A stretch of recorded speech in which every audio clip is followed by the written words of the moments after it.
બહાર જ્યારે ઝરમર ઝરમર વરસાદ વરસતો હોય ને, અમારા ઘરમાં દરેકની ફરમાઈશ હોય કે ગરમ ગરમ ભજીયા બનાવો, અને એ પણ મકાઈના. આ મકાઈના ભજીયા જો તમે એકવાર બનાવી લેશો ને, તો મારી ગેરંટી છે કે બીજા બધા જ ભૂલી જશો. મકાઈને આ રીતે આપણે ઊભી રાખી અને કટ કરી લેવાની છે. એના દાણા આ રીતના નીકળી આવશે. ડુંગળીને એકદમ ઝીણી સમારી લેવાની, અને લીલા મરચાંને પણ એકદમ ઝીણા ઝીણા કટ કરી લેવાના છે. પેસ્ટ નથી લેવાની. ચાની દાળને મેં પલાળીને રાખી હતી 3 થી 4 કલાક પહેલાં.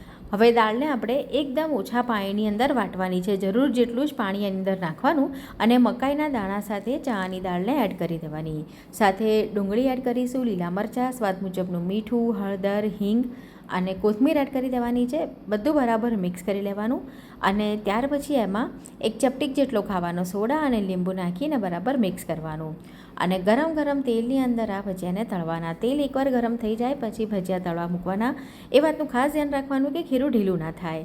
આ રીતના થોડા એ ક્રિસ્પી થઈ જાય પછી એની અંદર આપણે લીલા મરચાં એડ કરી દઈશું, જેનાથી એકદમ ખૂબ જ સરસ સ્વાદ આવશે. તો મકાઈના ભજીયા તૈયાર થઈ ગયા છે. ચટણી વગર પણ એકદમ ટેસ્ટી લાગે છે. ડિટેલમાં રેસીપી જોવી હોય તો મારી ચેનલ કિચન ક્રાફ્ટમાં આપેલી છે.